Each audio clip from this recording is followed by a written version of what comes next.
Salut tout le monde, c'est Romain, on se retrouve aujourd'hui. Mon retour de Chine s'est bien passé, mais je suis pas revenu seul, vous le savez.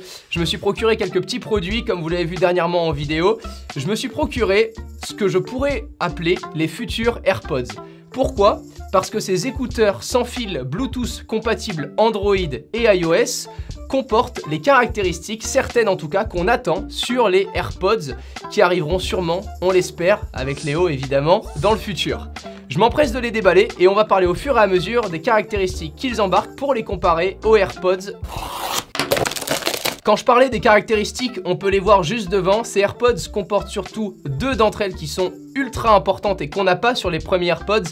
Le Bluetooth 5.0, on va voir ce qui va nous permettre dans le temps, mais c'est un peu le futur si vous voulez cette norme-là, et on va très vite en reparler, ainsi que la recharge sans fil, la recharge à induction. Pareil, là vous vous dites, mais ça m'est égal, du moment où j'ai un câble avec moi, ça me sert à quoi de recharger mes écouteurs sans fil? Ah, il comporte aussi une petite... alors c'est moche, hein, c'est très laid, puis c'est en caoutchouc, mais il comporte quand même une petite housse de protection pour les AirPods. Est-ce que c'est compatible avec les premiers AirPods? Eh, mec, franchement, c'est ouf! Ça veut dire que c'est exactement la même taille. C'est un truc chinois, hein, il faut le préciser, c'est absolument pas un produit Apple, c'est vraiment un truc chinois. Ok, d'accord, c'est drôle. On a du coup à l'intérieur un câble micro USB, donc on n'est évidemment pas sur une recharge Lightning, et on a les AirPods là qui se nomment Joy Room. C'est ultra léger, c'est beaucoup plus léger que les vrais AirPods. C'est rigolo. Je voulais vraiment pas nommer cette vidéo des AirPods fake, d'un parce que ça s'est beaucoup fait, et en plus de ça parce que je trouvais les caractéristiques qu'ils embarquent beaucoup plus intéressantes. J'ai très peur en l'ouvrant, j'ai très peur en fait de voir la différence.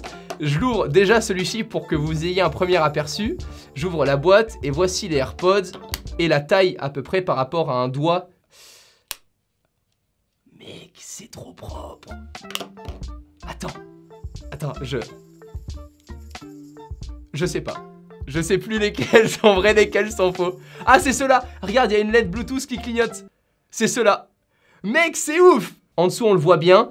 À votre gauche, du coup, les petits connecteurs qui vont permettre aux AirPods d'être rechargés par le boîtier. Et à votre droite, un côté beaucoup plus épuré avec des connecteurs également, mais qu'on ne voit pas puisque c'est vachement mieux fini chez Apple. Ces deux petites tiges là blanches très légères. Je les teste. C'est parti. Genre vraiment. Ça y est, c'est connecté. Bon bah ok, c'est vraiment tout bête. Il y a aussi une mention. Alors déjà, c'est... Attends. Je voulais juste dire qu'il y a une mention de réduction de bruit sur ces écouteurs-là. J'ai beaucoup de mal à y croire, je les ai payés une vingtaine d'euros. Si c'est le cas, en tout cas, ça va s'entendre. C'est pas la même qualité, je suis désolé. Je les ai enlevés, la musique se met sur pause automatiquement, c'est une caractéristique des AirPods. Là, si je remets cela, il faut que je rappuie manuellement sur Play, ce que je n'aurais pas été censé faire avec les AirPods. C'est dégueulasse, c'est dommage. Oh, ah, c'est horrible. Viens, Augustin, viens. Je veux vraiment, en fait, je veux juste que tu confirmes. Parce que vous vous dites peut-être, ah, il exagère et tout. Mais les AirPods, là, t'as les vrais AirPods. Tu peux mettre de la musique par contre? Non, on s'en fout. Vas-y, mets les vrais AirPods. Ça, c'est les vrais? Là, c'est les vrais.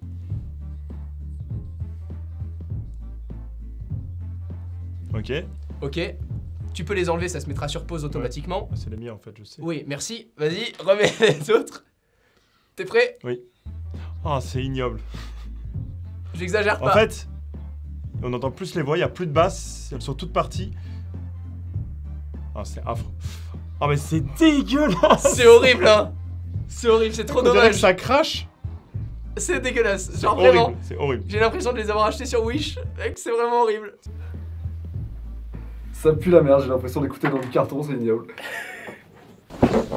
Maintenant, il m'aurait réellement bluffé si l'écoute audio avait été top. Et là, annoncer du Bluetooth 5.0 avec une écoute audio aussi dégueulasse, ça sert à rien. Qu'est-ce qui va changer avec la norme Bluetooth 5.0? C'est cette norme-là qu'on attend sur les prochains AirPods. Premièrement, c'est une connectivité qui va avoir une distance plus importante. Donc ça va nous permettre d'être connecté à notre téléphone d'un endroit plus éloigné que d'habitude avec du Bluetooth 4.0.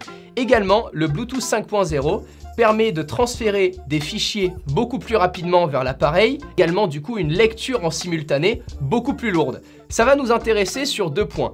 Premièrement, si demain l'industrie vient à nous proposer des lectures de contenu audio en très haute qualité. On le sait, par exemple, Netflix aujourd'hui propose du Dolby Atmos, du Dolby Vision. Tout ça, on l'a en ayant des connectivités assez importantes, notamment grâce à la fibre, pour que ça puisse être affiché correctement sur un écran 4K UHD.